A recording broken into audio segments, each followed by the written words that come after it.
Hey everyone, welcome back to the channel.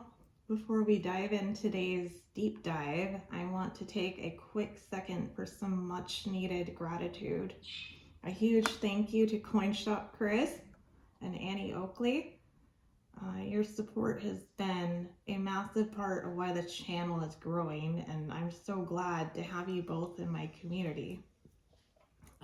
Seriously, thank you very much for helping me keep the lights on and the camera rolling.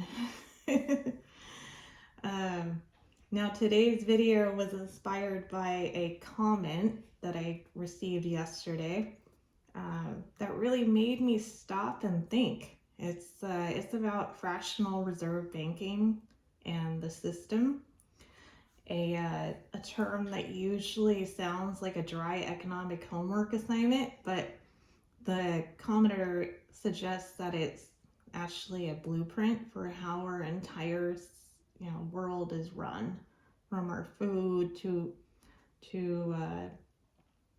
from the food we eat to the gold we value. It's like a super provocative idea. Is it possible that the system we use for money has been copy and pasted onto our medicine, our food, and our precious metals? I don't know. So let's try to connect those dots. To really get into this, we first need to know, we need to understand the original sin of the system, fractional reserve banking itself. In the simplest terms, when you deposit $1,000 into a bank, they don't actually keep that cash in a vault with your name on it. By law, they only have to keep a small amount, a fraction of it. Sometimes, I don't know, they say 10%, but really it's probably like 1%. And then they lend the rest out to other people. That $900 that they lent out, it gets deposited elsewhere and then lent out again. Suddenly, on paper, there is way more moving through the system than there is physical cash to back it up. So that's how that works. This works perfectly as long as everyone trusts the system, but if it falls apart, the moment everyone wants their money back at the same time, it's a system built on perceived value rather than physical reality. Essentially, it's an illusion of abundance. Now, how does this apply to something like food and medicine? I think about it just in time logistics. Just like a bank doesn't keep all your cash, our modern food system doesn't keep a deep reserve of food. Most grocery stores only carry about 3 days worth of supplies on their shelves at any given time. We've traded resilience for efficiency. We are essentially living on a fractional food supply. If the withdrawals or the demand suddenly spike, the shelves go bare because the physical backing simply isn't there. We see the same thing in medicine. We really we rely on hyper globalized supply chains where the actual raw ingredients for life-saving drugs are held in tiny fractions across the world. We don't have the physical gold or the medicine stored locally in our communities. We have the paper promise that a shipment will arrive exactly when we need it.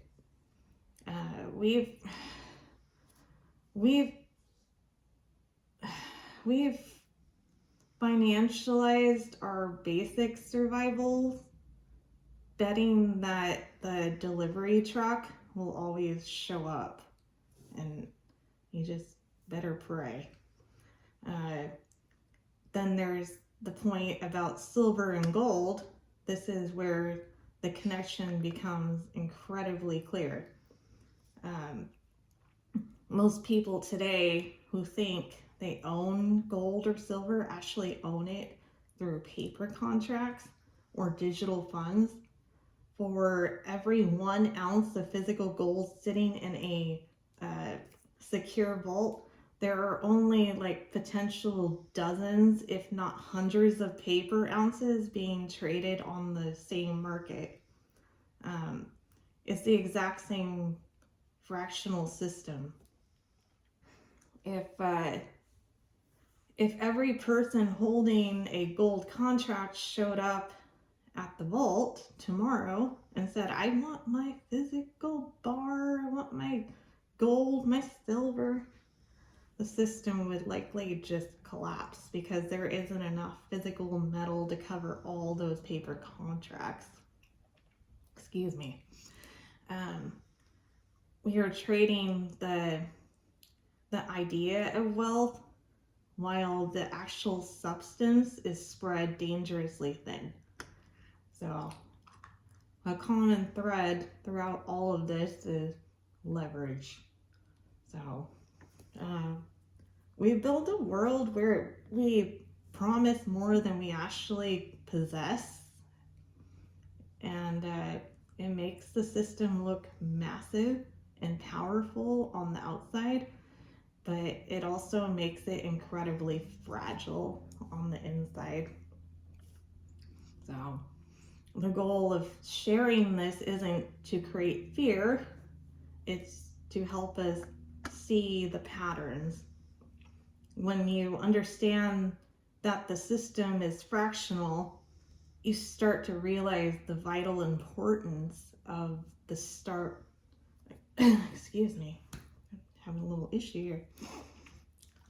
You start to realize the importance of the physical and not just a promise. It highlights why people are turning back to the basics, owning actual, seeds, having the actual medicine on hand, and holding the actual metal. So that's how.